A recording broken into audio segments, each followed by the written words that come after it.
श्रीपाद श्रीवल्लभ चरितामृत। जय साईराम। श्रीपाद राजम शरणम प्रपद्ये। अध्याय 5। शंकर भट्ट का तिरुपति पहुंचना।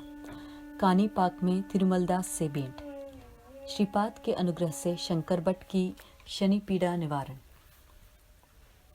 मैं यात्रा करते हुए परम पवित्र तिरुपति महाक्षेत्र में आया। कभी ना मिली हुई शांति वहां मेरे मन को मिली। तिरुपति महाक्षेत्र की पुष्करिणी में स्नान कर मैंने भगवान श्री वेंकटेश्वर के दर्शन लिए। मंदिर के आंगन में ही मैं ध्यान करने बैठ गया। ध्यान में मैंने श्री वेंकटेश्वर को स्त्री रूप में देखा। बाल त्रिपुर सुंदरी रूप में देखी हुई वह मूर्ति कुछ देर बाद परमेश्वर के रूप में परिवर्तित हो गई और फिर कुछ समय बाद श्री महाविष्णु के रूप में बदल गई। ध्यानावस्था में ही कुछ देर बाद वह मूर्ति 14 साल के अत्यंत सुंदर बालक यति के रूप में प्रकट हो गई।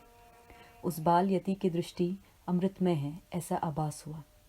दोनों नेत्रों से हजारों माताओं की ममता और वात्सल्य की मानो वर्षा हो रही थी। इतने में ही उस बाल यति के पास एक काला और कुरूप पुरुष आया। उसने बाल यति से कहा, श्रीपाद श्रीवल्लभ प्रभु, आप संपूर्ण जगत के नियंता है। आपका जो भक्त शंकर भट्ट है उसकी 7.5 आज से प्रारंभ होने वाली है।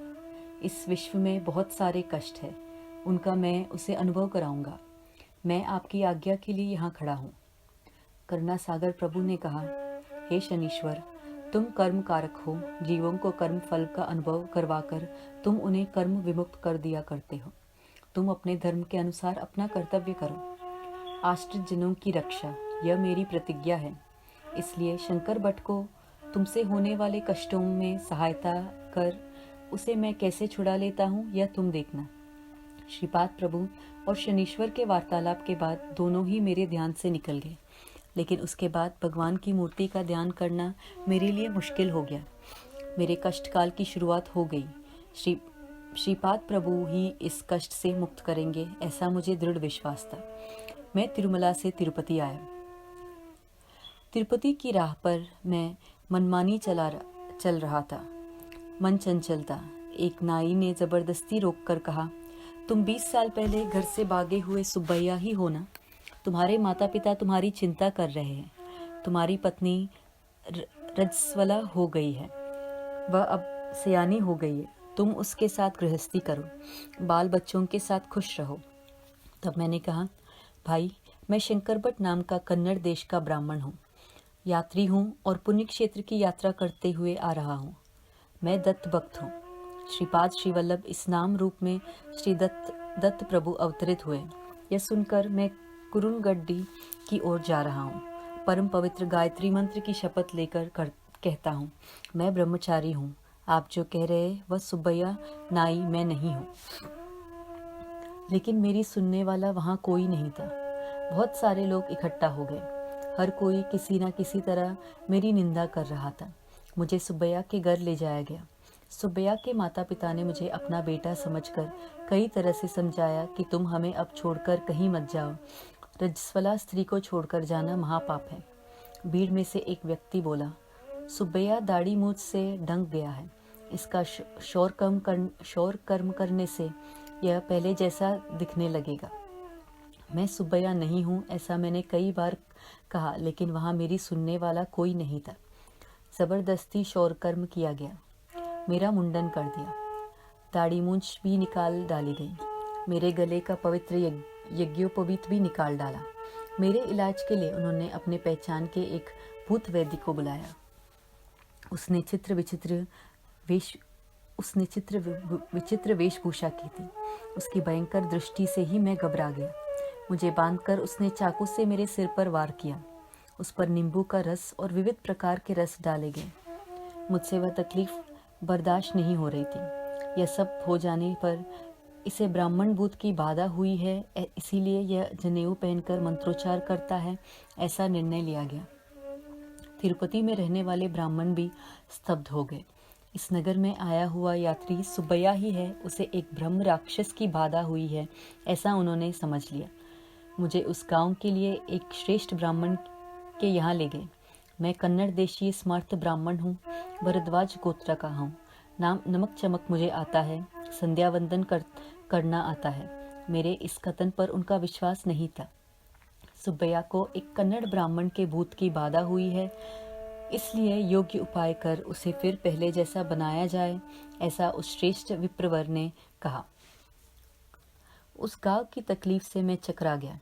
मेरा रोना केवल अरण्य रोदन जैसा ही था। जब होश आया तब मेरे सामने मेरे जैसा ही काला तेज युक्त विकृत आकार का एक आदमी बैठा हुआ है, ऐसा मुझे आभास हुआ। वह मुझसे कुछ नहीं बोला और मुझ में समा गया, मुझसे तदाकार हो गया। 7.5 के प्रभाव के कारण 7.5 वर्ष मेरा कष्टकाल है, इसकी मुझे कल्पना हुई। श्रीपाद प्रभु ही इस कष्टकाल से मेरी रक्षा करेंगे, ऐसा मुझे दृढ़ विश्वास था। इतने कष्ट में भी मैं मन ही मन श्रीपाद प्रभु का नाम स्मरण कर रहा था। श्री चरणों का नाम स्मरण करते ही मेरे कष्ट कम होना शुरू हो गया। लेकिन भूत वैद्य मुर्गियों और बकरियों की बलि देते हुए चित्र विचित्र पूजा कर रहा था, लेकिन मुझे पथ्य का आहार दिया जा रहा था। सुब्बैया को ब्राह्मण भूत की बाधा है, इसीलिए उसे शाकाहार ही देना चाहिए, ऐसा उस मांत्रिक ने कहा। श्रीपाद प्रभु के अनुग्रह से ही मुझे शाकाहार दिया गया, यह बात मुझे अच्छी लगी। 3 दिनों तक मैंने नारकी यातनाएं भोगी। उस संकट में भी मैंने श्री चरणों का स्मरण करना नहीं भूला। इस कारण 4 दिन से संकटों का आना बंद हो गया। वे लोग मेरे शरीर पर अजीब प्रयोग कर रहे थे। मांत्रिक बीच बीच में चाबुक से मार रहा था। श्री वल्लभ शरणम शरणम दीनता से पुकार कर मैं रो रहा था। श्री दत्त का अनन्य भक्ति से सेवा करने वाले को यह ऐसी नारकी यातना क्यों हो रही है, इसका मुझे बड़ा आश्चर्य हो रहा था। अचानक कुछ विचित्र हुआ। मेरे शरीर पर चाबुक लगा, लेकिन मुझे जरा भी तकलीफ नहीं हुई। तब मांत्रिक ही रोने लगा। वह मुझे मार रहा था, पर वेदना उसे होने लगी। यह क्यों हो रहा था, यह उसकी समझ में नहीं आ रहा था। वह मुझे पागलों की तरह देख रहा था। सब श्री की लीला है, यह समझकर मैं हंस पड़ा। मैं पत्य ही खा रहा था, लेकिन वह मुझे मधुर लग रहा था। तब मैंने भरपेट खाना शुरू किया। भोजन को मैं श्रीपाद के अनुग्रह का प्रसाद मानकर ही किया करता था, लेकिन वह मांत्रिक उसकी पसंद का मांसाहार खाता था। फिर भी उसे वह जहर जैसा लग रहा था। उसकी हालत भी कमज़ोर होती जा रही थी। मुझे परेशान करना छोड़कर मंत्र पूजा इत्यादि कर वह समय निकाल रहा था। मेरा इलाज शुरू करने के 5वें दिन उसका घर जल गया। उसके घर में अग्नि नहीं थी, लेकिन फिर भी सबके सामने ही अग्नि प्रकट हुई और देखते ही देखते सब कुछ राख हो गया। 6वें दिन वह उदास होकर सुब्बैया के घर आया और बोला, सुब्बैया को जिस ब्राह्मण भूत से बाधा हुई है वह मांत्रिक था। उसने मेरे घर को मांत्रिक प्रयोग से जलाया। बेताल आदि अनेक क्षुद्र शक्तियों को प्रसन्न करने के लिए अनेक प्रकार की पूजा करनी पड़ेगी। इसके लिए ज्यादा पैसा लगेगा, ऐसा उसने इशारा किया। तंत्र मंत्र का कुछ भी उपयोग नहीं था। मांत्रिक धन की लालच से ऐसा कर रहा था, यह मुझे मालूम था। विधि का विधान मानकर अगर सिर झुकाकर सुब्बैया की पत्नी को अपनी पत्नी स्वीकार करने की अगर नौबत आई, तो इससे अधिक शर्म की स्थिति और क्या हो सकती है। इससे बड़ा विश्वासघात क्या हो सकता है। इसकी मुझे ग्लानि हो रही थी। नियति मेरे साथ ऐसा क्रूर खेल क्यों खेल रही है, यह मेरी समझ से बाहर था। मेरा कलेजा कांप रहा था, ऐसा महसूस हो रहा था। मैंने सुब्बैया के माँ बाप से कहा, आप लोग अपनी स्थावर संपत्ति बेचकर इस मांत्रिक के मायाजाल में मत पड़िए। मेरी तबीयत अच्छी ही है, मैं आपको अपने माता पिता जैसा ही मानता हूँ। तब मुझे उस मांत्रिक से मुक्ति मिली। सुब्बैया के माता पिता बहुत खुश हुए। उनकी आंखों में आनंद देखकर मेरी भी आंखें नम हो गई। धर्म भ्रष्ट ना होने दे, ऐसी प्रार्थना मैं श्रीपाद प्रभु से कर रहा था। मेरा इलाज शुरू होने के बाद 8वें दिन मेरी सेवा कर रही सुब्बैया की पत्नी से मैंने कहा, मेरे बारे में तुम क्या समझती हो? मैं सचमुच सुब्बैया हूँ, इस बात पर क्या तुम्हें विश्वास है? इस पर उसने कहा, मैं जब 2 साल की थी तब मेरी विवाह हुआ। अब मैं 22 साल की हूँ। आप मेरे पति है या नहीं, यह तो भगवान ही जाने, और तो कोई नहीं जानता। नूतन यौवन में पदार्पण किए हुए पत्नी को देखकर कोई भी पुरुष पति स्थिर नहीं रह सकता। आपने इतना कष्ट सहते हुए भी मुझे पत्नी रूप से स्वीकार नहीं किया और स्पर्श भी नहीं किया। यह सब किसी उत्तम सांस्कारिक व्यक्ति के लिए ही संभव है। आपके प्रति मेरी कोई भावना नहीं है। मैंने कुलाचार का अनुसरण करते हुए धर्मयुक्त जीवन जीने का संकल्प किया है। आप अगर मेरे पति हैं तो इस चरणदासी को छोड़कर ना जाएं। मेरे पति को भागकर गए 20 साल हो गए। मेरा विवाह मेरे अनजाने में ही 55 में हुआ था। इस कारण आप मुझे अपनी पत्नी मानकर स्वीकार कर सकते हैं। मैं आपके मार्गदर्शन में ही रहूंगी। जिनका आप हमेशा स्मरण करते हैं उन श्रीपाद श्री वल्लभ प्रभु का मैं भी स्मरण करूंगी। उन सद्गुरु के चरणों में इस जटिल समस्या का धर्म सम्मति युक्त निवारण करने की मैं प्रार्थना करूंगी। उसका युक्तिवाद मुझे तर्कसंगत लगा। मैंने कहा, श्रीपाद श्री वल्लभ साक्षात दत्त प्रभु ही है। इस कलयुग में उन्होंने अवतार लिया है। इस समय वे कुरवापुर में ही हैं। हमारे भक्ति भाव के अनुसार ही उनका आचरण हुआ करता है। श्रीपाद श्री वल्लभ के सद्गुरु रूप में स्मरण करने से सद्गुरु जैसे ही अनुभव आता है। परमात्मा का इस रूप में स्मरण करने पर वे ही परमात्मा है ऐसे वे सिद्ध करते हैं। आप भी श्रीपाद श्री वल्लभ प्रभु का नाम स्मरण कीजिए। अचूक कर्तव्य का बोध होगा। सबको आनंदमय परिणाम मिलेगा। उसी दिन घर पर भविष्य बताने वाला एक माला जंगम आया। जमगम के वेश में जो आदमी था उसके पास ताड़पत्री ग्रंथ थे। हमारे घर के सभी लोगों को थोड़ी ही अवधि में वह आदरणीय लगने लगा। वह सभी भक्तों को भूत भविष्य की जानकारी अद्भुत तरीके से बताता था। उसके पास जो ताड़पत्री ग्रंथ थे वह नाड़ी ग्रंथ थे, जिनका नाम रमल शास्त्र था। उस ग्रंथ के विषय अचूक होते हैं और उसमें कही गई घटनाएं सच होती है, ऐसा वह कहा करता था। सुब्बैया के माता पिता को समझाने के लिए वह उनके घर भी आया। मेरे हाथों में कुछ कौड़ियाँ देकर नीचे डालने के लिए कहा। उसके बाद हिसाब लगाकर ताड़पत्री ग्रंथ से एक पत्र निकालकर उसने पढ़ना शुरू किया। यह आदमी शंकर भट्ट नाम का कन्नड़ ब्राह्मण है। दत्तावतार श्रीपाद श्री वल्लभ के चरित्र का लेखन यही करेगा। पूर्व जन्म में इसने और इसके एक मित्र ने कंदकूर शहर में थोड़ी ही दूर पर स्थित मुगल चरला इस ग्राम में जन्म लिया था। जुआ खेलने में इनकी विशेष आसक्ति थी। उस ग्राम में एक प्रसिद्ध स्वयंभू दत्त मंदिर था। इसने मंदिर की पुजारी के भाई के रूप में जन्म लिया था। बड़े भाई के अनुपस्थिति में यही पुजारी का काम किया करता था। दत्त देवालय के प्रांगण में दोनों मित्र जुआ खेलने में मग्न रहते थे। यह कितना बड़ा अनाचार है, इस बात की उन्हें जरा भी परवाह नहीं थी। खेलते हुए एक दिन उसने एक अजीब शर्त रखी। उसका मित्र अगर जीत गया तो वह हारी हुई रकम देगा और अगर यह जीत गया तो यह उसे अपनी पत्नी देगा। ऐसा तय हुआ। इस बात के साक्षी दत्त प्रभु ही है। ऐसा मानकर खेलना शुरू किया। यह एकदम बुरा खेल अपने सामने होते हुए श्री दत्त प्रभु स्वयं देख रहे थे। खेल में शंकर भट्ट विजयी हुआ। शंकर के मित्र ने अपनी पत्नी देने से मना कर दिया। उनका कलह बड़े लोगों तक पहुंच गया। कुल के समझदार लोग एक साथ आ गए। पवित्र दत्त प्रभु के आगे ऐसी घृणित घटना हुई। पर स्त्री को मोहवश वाम मार्ग से प्राप्त करने की इच्छा के कारण शंकर के सिर पर गरम गरम तेल डाला जाए और उसी तरह इस खेल में पत्नी को दांव में लगाने की सजा यही दी गई कि वह नपुंसक हो जाए। ऐसा छेदन किया जाए और यह सब करने के बाद उन दोनों को गांव से बहिष्कृत कर दिया जाए। यह निर्णय पंचों ने दिया। उनके निर्णय का पालन किया गया। शंकर भट्ट ने उस जन्म में कुछ थोड़े काल तक श्री दत्त प्रभु की सेवा की थी, इसीलिए इस जन्म में उसे दत्त भक्ति युक्त जन्म मिला। उसके मित्र को सुब्बैया के नाम से क्षौर कर्म करने वाले घर में पवित्र क्षेत्र तिरुपति में जन्म मिला। उसका मन चंचल होने से वह पागल होकर शादी के बाद घर से भाग गया। उसकी बोली पत्नी निर्दोष थी। उसके पातिव्रत्य की वजह से सुब्बैया के मन की चंचलता कम होकर यह रमल शास्त्र सुनने के दूसरे दिन ही वह लौट आएगा। उसी दिन शंकर भट्ट मुक्त हो जाएगा। शंकर भट्ट की साढ़े साथी इस प्रकार 7 दिनों में ही चली गई।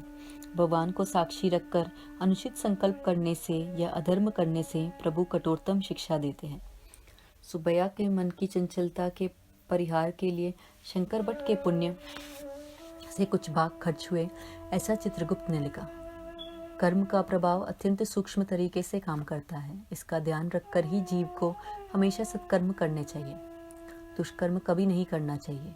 श्रीपाद प्रभु की जन्मपत्री के अनुसार उनके अवतार के कुछ शतकों बाद त्रिपुर देश के जैनी अक्षय कुमार के द्वारा श्री पीठिकापुरम में श्री प्रभु की खबर पहुंचेगी। उसके पहले उनके लीला विलास की जानकारी देने वाला श्रीपाद श्री वल्लभ चरितामृत इस नाम का ग्रंथ प्रकाशित होगा। श्री वल्लभ प्रभु की करुणा का कथन कैसे करूं। दूसरे ही दिन सुब्बैया घर लौट आया। उसके मन की चंचलता पूर्णतः खत्म होकर वह स्वस्थ हो गया था। सुब्बैया की पत्नी को मैंने बहन माना। सुब्बैया के माता पिता से आज्ञा लेकर चित्तूर जिले के कानीपाक गांव पहुंचा। कानीपाक यह गांव चित्तूर से कुछ ही दूर है। वहाँ वरदराज स्वामी का मंदिर, मणिकंठेश्वर स्वामी का मंदिर और वर सिद्धि विनायक मंदिर है। मैं देव दर्शन कर बाहर आया। वहाँ एक ऊंचा कुत्ता खड़ा था। मुझे डर लगा। मैं लौटकर वर सिद्धि विनायक मंदिर में चला गया। कुछ देर तक भगवान का ध्यान कर मैं बाहर आया। अब उस कुत्ते के साथ वैसा ही एक और कुत्ता था। आज इस काल भैरव का मुझे काटना निश्चित है, ऐसा डर लगा। मैं फिर मंदिर में गया। मंदिर के पुजारी को मेरा बर्ताव विचित्र लगा। अरे बेटा, तुम बार बार बाहर जाकर अंदर आ जाते हो, इसका क्या कारण है? मैंने अपने डर का कारण बताया। ये एक धोबी के पालक हुए कुत्ते हैं। बिना कारण के वे किसी को तकलीफ नहीं देते। वह धोबी दत्त भक्त है। श्रीपाद श्री वल्लभ इस नाम से श्री दत्त प्रभु ने इस भूमि पर अवतार लिया है, ऐसा वह सबको कहता है। धोबियों को मंदिर प्रवेश निषिद्ध नहीं है, फिर भी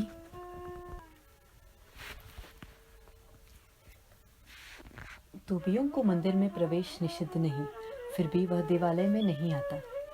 अपने कुत्तों को ही बेचता है। मैं इन्हें स्वामी के प्रसाद की पोटली बांधकर दिया करता हूँ। वे वह ले जाकर उसे देते हैं। तुमने 2 कुत्ते ही देखे थे, ऐसा कहा। चारों के आने पर ही मैं उन्हें प्रसाद दिया करता हूँ। अब तक चारों आए या नहीं, चलो बाहर चलकर देखते हैं, ऐसा पुजारी ने कहा। जब हम बाहर आए तो वहाँ चारों कुत्ते थे। पुजारी ने प्रसाद की पोटली बनाकर दी। उन चारों कुत्तों ने मुझे चारों ओर से घेर लिया।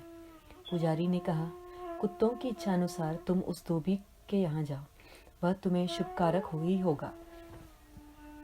मेरे जीवन की हर घटना श्री श्रीपाद प्रभु की इच्छा से ही होती है, ऐसा मेरा विश्वास था। सुब्बैया के घर के प्रसंग से मुझे ऐसा लगा कि जाति का मतभेद नहीं होना चाहिए। एक चांडाल ब्राह्मण कुल में जन्म ले सकता है। इस जन्म का ब्राह्मण दूसरे जन्म में चांडाल रूप में जन्म ले सकता है। मानव अपने पाप पुण्य की गठकी लेकर जन्म जन्मांतर के कर्म प्रवाह में ही बहता रहता है। शंकर भट्ट और तिरुमल दास का संवाद। मैं उस धोबी के घर गया। तिरुमल दास नाम का वह धोबी 70 साल की उम्र का वृद्ध व्यक्ति था। वह उस झोपड़ी से बाहर आया। मैं जब उसके घर में गया, उसने मुझे पलंग पर बिठाया। ब्राह्मण जन्म का मेरा अहंकार पूरी तरह चला गया। श्रीपाद श्री वल्लभ के भक्त कोई भी हो, मुझे आत्मीय ही लगते हैं। पर सिद्धि विनायक मंदिर का प्रसाद तिरुमल दास ने मुझे खाने के लिए दिया। मैंने प्रसाद ग्रहण किया। अब तिरुमल दास ने कहना शुरू किया। आइनवली के गणपति ही श्रीपाद श्री वल्लभ होकर अवतरित हुए। उन्होंने कहा, भाई, आज का दिन बड़े भाग्य का है। आपके दर्शन हुए। तुम मेरे यहाँ कब आओगे और मल्याद्रीपुर तथा श्री पीठिकापुर की विशेष खबरें कब दोगे, इसकी बड़ी आतुरता से मैं राह देख रहा हूँ। भाई शंकर भट्ट, तुमने वरसिद्धि विनायक का प्रसाद ग्रहण किया।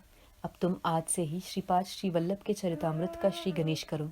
तुम्हें श्री वल्लभ प्रभु का आशीर्वाद गुरुवापुर में मिलेगा। तिरुमल दास ने अपना पूर्व वृत्तांत कहना आरंभ किया। मैं पूर्व जन्म में एक प्रतिष्ठित वेद पंडित था, लेकिन बेहद लोभी था। मेरी मृत्यु के समय गाय के बछड़े को चींदी चबाते हुए देखकर चींदी संभाल कर रखने के लिए मैंने बच्चों से कहा। मलिन कपड़ों की चिंता में मैंने प्राण त्याग किए, इसीलिए मैं इस जन्म में धोबी हुआ। मृत्यु के वक्त जिस संकल्प से प्राण त्याग होता है, उसी के अनुसार अगला जन्म मिलता है। मेरे पूर्व जन्म के पुण्य कर्म की वजह से ही मेरा जन्म गर्तपुरी गुंटूर मंडल का पलनाडु प्रांत के मल्याद्रीपुर में हुआ। कालांतर से मल्याद्रीपुर को मल्लादी कहा जाने लगा। उस गांव में मल्लादी नाम के 2 घराने थे। मल्लादी बापनावदानी इस नाम के महापंडित हरितसगा के थे। श्रीधर अवदानी की बहन राजमांबा का विवाह मल्लादी बापनावदानी से संपन्न हुआ। महापंडित मल्लादी श्रीधर अवदानी कौशिक गोत्र के थे। गोदावरी मंडल में आइनवल्ली के गणेश याग में वे दोनों गए थे। शास्त्रानुसार अंतिम आहुति प्रत्यक्ष गणपति अपनी सूंड से ग्रहण करेंगे और अपने स्वर्णकांति स्वरूप के दर्शन देंगे, ऐसा पंडितों का विचार था। यज्ञ के अंत में गणपति ने अपने स्वर्णकांति से दर्शन दिए। अंतिम आहुति अपने सूंड से लेकर ली और मैं स्वयं गणेश चतुर्थी के दिन अपनी संपूर्ण कला के साथ श्रीपाद श्रीवल्लभ रूप में अवतार लूंगा, यह वचन दिया। यज्ञ में सम्मिलित सारे लोग आश्चर्यचकित हुए। सभा के 3 नास्तिक थे। वे कहने लगे, जो दिख रहा है वह या तो इंद्रजाल है या महेंद्रजाल है, लेकिन गणपति नहीं है। अगर ऐसा ही है तो दोबारा गणपति का दर्शन करवाइए। काणीपुर विनायक का महात्म्य। हवन कुंड की विभूति ने मनुष्य का आकार लिया। वह आकार बाद में महागणपति के में रूपांतरित हुआ। वह रूप बोलने लगा, मूर्खों, मेरी आराधना त्रिपुरासुर के वध के समय शिव ने, बलिराज का निग्रह करने के पूर्व तथा शिवजी का आत्मलिंगन ले जाने के समय रावण का विरोध करते समय भगवान विष्णु ने, महिषासुर के वध के समय पार्वती ने, भूभार लेने के समय आदिशेष ने, सभी सिद्धियों के सिद्ध होने से पहले सिद्ध मुनियों ने, प्रपंच पर विजय पाने के लिए मन्मथ ने, और इसी तरह और सभी देवताओं ने और देवताओं ने की और अपना अपना इच्छित वर प्राप्त किया। सभी शक्तियों का भंडार मैं ही हूँ। मैं सर्वशक्तिमान हूँ। राक्षस शक्ति भी मुझ में ही है। सभी का विघ्नकर्ता और विघ्नकर्ता मैं ही हूँ। दत्तात्रेय भगवान को क्या समझते हो? हरिहर का पुत्र धर्मशास्ता वही है। विष्णु रूप में ब्रह्मा और रुद्र का रूप विलीन हुआ और वही दत्त रूप हुआ। धर्मशास्ता के रूप में गणपति षण्मुख रूप में विलीन हुआ। यह रूप भी दत्त रूप ही है। दत्तात्रेय सभी कालों में त्रिमूर्ति स्वरूप ही होते हैं। श्रीपाद श्रीवल्लभ रूप में महागणपति होने की वजह से गणेश चतुर्थी के दिन ही उनका अवतार होगा। उनमें सुब्रह्मण्य के तत्व होने का कारण वे केवल ज्ञान अवतार कहलवा कर पहचाने जाएंगे। धर्मशास्त्र तत्व के कारण वह इस रूप में समस्त धर्म कर्म के आदि और मूल समझे जाएंगे। यह अवतार माता पिता के संयोग का परिणाम नहीं होगा, ज्योति स्वरूप से ही मानवाकृत रूप लेगा। श्री गणपति ने आगे कहा कि मैं तुम्हें शाप देता हूँ। सत्य स्वरूप देखकर भी वह असत्य है, ऐसा तुम लोगों ने कहा, इसीलिए आप में से एक अंधा होकर जन्म लेगा। सत्य स्वरूप की प्रशंसा न करते हुए उसका उपहास किया, इसीलिए आप में से एक गूंगा पैदा होगा। इतना बड़ा जन समुदाय निजभक्त उस सत्य के बारे में कह रहा था, फिर भी उसकी उपेक्षा कर उसे नहीं मानने की वजह से एक बहरा पैदा होगा। तुम तीनों भाई पंगु होकर पैदा होगे। मेरी स्वयंभू मूर्ति के दर्शनोपरांत ही तुम सब दोष मुक्त होगे। भाई वे तीनों इस काणीपुर में भाइयों के रूप में पैदा हुए। त्रिमूर्ति को दोष देने से अनर्थ होता है। यह तीनों भाई इसी ग्राम में 1 एकड़ जमीन से फसल उपजाते थे। उस खेत में एक कुआं था। कुएं से फसल को पानी देने की व्यवस्था उन्होंने की थी। एक साल अकाल पड़ा, कुएं का पानी सूख गया। एक दिन कुएं का सारा पानी खर्च हो गया। फावड़ा लेकर वे तीनों कुएं की मिट्टी निकालने का प्रयत्न कर रहे थे। कुएं के अंदर के पत्थर का फावड़ा लगाते ही खून का फुआरा ऊपर आया। हाथ को खून लगते ही गूंगा वाचाल हुआ। पानी भी कुएं में भरने लगा। पानी के स्पर्श से बहरे का दोष निवारण हुआ। अंधे ने उस कुएं के पत्थर को स्पर्श करते ही उसका अंधत्व चला गया। जिस स्वयंभू विनायक के सिर पर फावड़ा लगने से खून बहना शुरू हुआ, वह स्वयंभू मूर्ति बाहर निकाली गई। उस वरसिद्ध विनायक की प्रतिष्ठा करने के लिए सत्य ऋषीश्वर बापना अवदानी और उनके दामाद श्रीधर अवदानी इस ग्राम में आए थे। वरसिद्धि विनायक ने उनसे कहा, महाभूमि से इस लोक में आया हूँ। पृथ्वी तत्व पर अवतार लिया है। यह तत्व कालांतर से अनेक रूपों में रूपांतरित होगा। जल तत्व में, अग्नि तत्व में, वायु तत्व में और आकाश तत्व में मेरा अवतरण हो ही चुका है। आइनवल्ली में तुमने किए हुए महायज्ञ के भस्म से ही मैंने यह रूप धारण किया है। आगे के कर्तव्यों का आदेश दे रहा हूँ। श्रीशैल में कला कम है, वहाँ सूर्यमंडल के तेज का शक्तिपात किया जाना चाहिए। श्रीशैल में शक्तिपात जिस दिन करोगे उसी दिन मेरे विशेष अनुग्रह पर गोकर्ण, काशी, बद्री, केदार में भी एक साथ शक्तिपात होगा। श्रीपाद श्री वल्लभ के अवतरण का समय करीब आ रहा है। हे श्रीधर, तुम्हारे घर का नाम श्रीपाद होगा। कौशिक गोत्रिक तुम्हारे वंशज आज से श्रीपाद इस कुल नाम से पहचाने जाएंगे। बेटा शंकर, मल्याद्रीपुर में सत्य ऋषिश्वर और श्रीधर पंडित पीटिकापुर में निवास करने चले गए। मैंने श्रीपाद प्रभु की अनेक बाल लीलाएं देखी है। कल मैं तुम्हें वे विस्तार से सुनाऊंगा। मेरी पहली पत्नी से मुझे एक बेटा हुआ। उसका नाम रविदास है। वह कुरवापुर में रहता है। श्रीपाद प्रभु की वह यथामति सेवा करता है। मैं श्रीपाद प्रभु के आदेशानुसार कानीपुर में ही अपनी दूसरी पत्नी और बच्चों के साथ कुलाचार के अनुसार रहता हूँ। तुम श्री पीटिकापुर में अनेक महानुभावों से मिलोगे। वेंकटप्पय्य श्रेष्ठी नामक व्यक्ति से जब मिलोगे तब उनसे अनेक महत्वपूर्ण विषयों की जानकारी मिलेगी। श्री श्रेष्ठी को श्री प्रभु वेंकटप्पय्य श्रेष्ठी कहते हैं। श्री श्रेष्ठी के वंश पर श्री प्रभु का अभय हस्त है। नरसिंह वर्मा से भी तुम मिलोगे। उनका श्रीपाद प्रभु से घनिष्ठ संबंध है। तुम्हारे द्वारा रचे जाने वाले श्रीपाद प्रभु के चरित्र को श्री चरणों का आशीर्वाद मिलेगा। तुम्हारे द्वारा लिखे गए ग्रंथ के अलावा दूसरा कोई भी ग्रंथ श्रीपाद प्रभु के चरित्र की पूर्णतः जानकारी देने वाला ग्रंथ नहीं होगा। यह श्री चरणों की आज्ञा है। श्रीपाद श्री वल्लभ की जय जयकार हो। जय साईं राम।